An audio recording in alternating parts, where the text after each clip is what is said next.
मुंबईत 1926 साली प्रबोधनकार ठाकरे यांनी ज्या नवरात्रोत्सवाला सुरुवात केली, अगदी त्याच मंडळात मी सध्या आहे। माझ्या मागे आपण पाहू शकता, हेच ते मंडळ आहे ज्या ठिकाणी आता फक्त बोलू मराठीचा जो देखावा आहे, फुलवू मराठी रुजवू मराठी, आता फक्त बोलू मराठीचा जो देखावा आहे तो या ठिकाणी साकारण्यात आलेला आहे। आणि जातीय भेदाच्या विरोधातील प्रबोधनकार ठाकरेंची जी ऐतिहासिक चळवळ आहे ती इथूनच सुरू झाली होती। आणि दादरमधील या सार्वजनिक नवरात्र उत्सवाला यंदा 99 वर्ष पूर्ण झालेले आहे। जातीभेद मोडून काढण्यासाठी आणि सर्व समाजाला पूजा अर्चेचा मान मिळावा या उद्देशानं माननीय प्रबोधनकार ठाकरे यांनी 1926 साली दादर पश्चिम भागामध्ये या सार्वजनिक नवरात्र उत्सवाची स्थापना केली। दादरच्या खांडके बिल्डिंगमधून सुरू झालेला उत्सव आजही त्याच परंपरेनं सुरू आहे। हा फोटो आपण या ठिकाणी पाहतोय, या ठिकाणी त्यांचा फोटोसुद्धा लावण्यात आलेला आहे आणि सार्वजनिक नवरात्रोत्सव मंडळाचे संस्थापक असं सुद्धा त्यावर लिहिण्यात आलेलं आहे।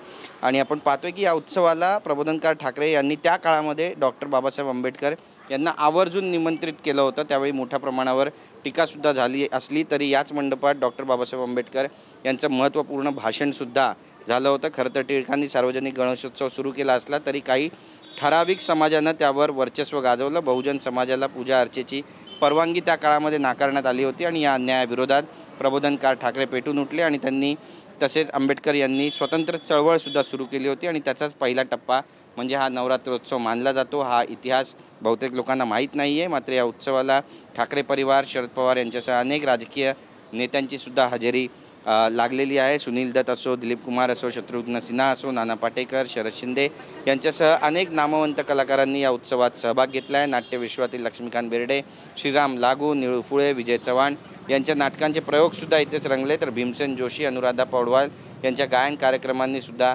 इथे रसिकांना मंत्रमुग्ध केलं। विशेष म्हणजे अनुराधा पौडवाल यांनी पहिल्यांदाच याच मंडळात गाण्याचा कार्यक्रम केला होता आणि त्यानंतर त्यांना यश मिळालं असं बोललं जातं। माजी मुख्यमंत्री मनोहर जोशी यांनी तब्बल 25 वर्ष या उत्सवाचं अध्यक्षपद भूषवलं। आजही या उत्सवाची शिस्त आणि परंपरा जपली जाते। देवीच्या मिरवणुकीत ना गुलाल उडतो ना कुणी नाचतं, मात्र काटेकोर शिस्तीत पार पडणाऱ्या या मिरवणुकीमुळे या मंडळाला एक वेगळंच महत्त्व प्राप्त झालेलं आहे। भालचंद्र पोटनीस इथे आहेत, जुने कार्यकर्ते आहेत ज्यांनी हा संपूर्ण कार्यकाळ पाहिलेला आहे। आपण त्यांच्याशी बातचीत करणार। तुमचं स्वागत आहे TV9 मध्ये। आणि यंदा पण तीच परंपरा जी प्रबोधनकार ठाकरे यांनी या ठिकाणी रुजवली होती, तो वारसा अखंड पुढे ठेवण्याचं काम सुरू आहे। कोणकोणत्या अडचणींना सध्या सामोरं जावं लागतंय किंवा ही परंपरा दैवत ठेवताना कोणकोणती आव्हानं आहेत? नमस्कार, माझं नाव प्रफुल्लचंद्र भालचंद्र पोतनीस। मी या मंडळाचा खजिनदार आहे गेली बरेच वर्ष। ज्येष्ठ जे आहेत त्यातला मी एकमेव आता आहे, बाकीचे सगळी मंडळी एक तरुण आहेत। पण फार पूर्वीपासून ज्या आमच्या आधीच्या पिढीने आमच्यावर जी शिस्त गेली होती त्या शिस्तीनेच आम्ही आता वागण्याचा प्रयत्न करतो। किंबहुना वेळेअभावी कार्यक्रम करता येत नाही, सुप्रीम कोर्टाच्या निर्णयामुळे आम्हाला वेळ मिळत नाही आणि इथे संध्याकाळची पाण्याचं वेळ असते, पाणी येण्याचं महानगरपालिकेचं, त्यामुळे ते शक्य होत नाही आणि जागेअभावी आता कार्यक्रम करणं कठीण झालेलं आहे। शिवाय आर्थिक अडचणी आहेत, त्या आर्थिक अडचणी पण मात करत करत तुटपुंजा का होईना आम्ही प्रयत्न करत आलेलो आहोत। ना इथे कुठलाही गुलाल उधळला जातो, ना आजकट विचकट प्रकारचे नाच नृत्य केले जातात, काही नाही। जाताना फक्त विसर्जन असो किंवा आगमन असो देवीचं, त्यावेळेला फक्त भवानी माती की जय एवढंच मुखाने बोलत बोलत आम्ही पुढे जातो। एखादा ब्रास बँड असो किंवा लेझिम पथक असो यांचे खेळ केले जातात। बाकीची अशी फारशी आतिषबाजी वगैरे येत नाही, फटाके पण लिमिटेड वाजवले जातात। वास्तविक पाहता हा उत्सव ज्यावेळेला स्थापन झाला ते 1926 साली, हे त्याच्यानंतर काही ठराविक जातीच्या रेट्याने तो 26-27 वर्ष बंद पडला, पण तो परत पुन्हा प्रबोधनकाराने 53 साली सुरू केला आणि त्यावेळची जी मंडळी होती त्यांनी तो पुढे नेण्यात आला। आता आमची ही तिसरी पिढी आहे, या तिसऱ्या पिढीने आता पुढची पिढी त्या पद्धतीने करेल अशी मला खूप आशा आहे, कारण त्या पद्धतीचं हे कार्य चालू आहे। पण आर्थिक अडचणी भरपूर येत आहेत। जे काही समाजामध्ये काही आहेत लोक, काही पक्षाची लोक जी काय चढळ असते मदत करतात, त्याच्यावर हा डोलारा उभा राहिलेला आहे। नक्कीच, पण एक प्रश्न महत्त्वाचा आहे की गरबा सुरू असतो, देवीचं जे कमर्शियलायझेशन सध्या सुरू आहे, त्यामध्ये प्रबोधनाचा जो वारसा आहे तुम्ही पुढे घेऊन जात आहेत, याकडे युवा पिढी आकर्षित होते का, किंवा त्यांचा जो रेटा आहे तो तुमच्याकडे वळतोय का, असं काही चित्र दिसतंय? आणि तो जर नसेल तर हे दुर्भाग्य म्हणा. नाही, आमच्याकडे आमची जी मुलं आहेत ती 10 दिवस चांगला उपास करतात. कोणत्याही प्रकारचं व्यसनी माणसाला मंडपाच्या आसपास देखील भटकू देत नाही.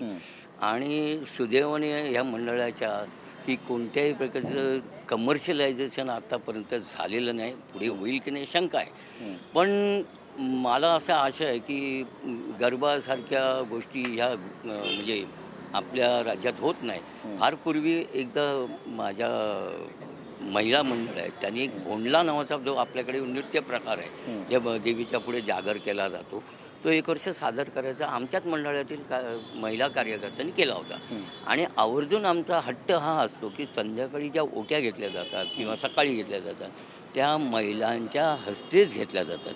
अपवादात्मक त्याला तुम्ही काय आवाहन करू इच्छिता? नवीन पिढी आहे, त्या नवीन पिढीने त्याच शिस्तीने तो कार्यक्रम किंवा तो आपला जो उत्सव आहे तो साजरा करावा.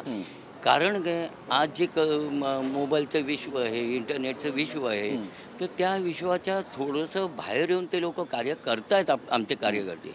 हा मला अभिमानास्पद गोष्ट आहे ती माझ्यासाठी तरी. आणि ती शिस्त ते पाळतायत. त्यामुळे एक आनंददायी चित्र असं दिसतं आहे की पुढे भविष्यात देखील ते लोक असं वागतील. थोडाफार जरा दणक्यात उत्सव साजरा करावा असे 1-2 मंडळींचा विचार असतो. पण त्यांनाही कळतं त्यांनाही की आर्थिक बाजू आपली खूप कमकुवत आहे. कारण काय होतं, आम्ही प्रत्येक ठिकाणी ज्यावेळेला वर्गणी किंवा मागायला जातो त्यावेळेला ते सांगितलं जातं की आमचं बजेट हे गणपतीपुरतं असतं, त्याच्यानंतर आम्ही नाही करत हे असं असतं. पण आम्ही समजून घेतो. पण आमचे जे काही लोक इथे राहणारे आसपास शेजारी पाजारी होते ते लोक आवर्जून इथे येतात, वर्गणी देतात आणि देणगी स्वरूपात काही देऊन हातभार लावतात. आणि आमचं दरवर्षीचं एक कार्यक्रम असा असतो की आम्ही आरोग्य शिबिर महानगरपालिकेच्या डॉक्टरकडून करून घेतो, किंवा आम्ही आदिवासी पाड्यात जाऊन जे काय दानधर्म करायचं असतं ते करतो.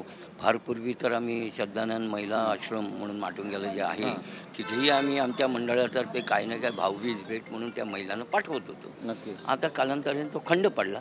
पण आता गेल्या वर्षापासून आम्ही सुरू केलेलं आहे की बाबा जे आदिवासी महिला मंडळ आहे, इथे काय आदिवासी पाडे आहेत तिथे जाऊन जे आमच्याकडे आलेल्या साड्या असतात त्याच्या आम्ही तिथे जाऊन देतो त्यांना.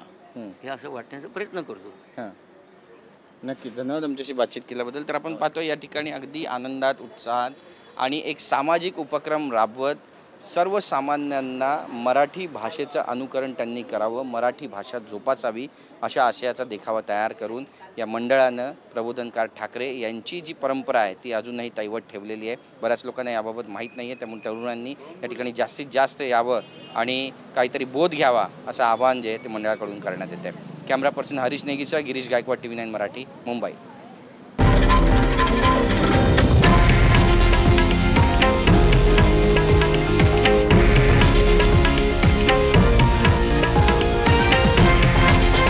हे आहे देशातील नंबर 1 न्यूज नेटवर्क आणि आपण पाहत आहात TV9 मराठी, एकमेव.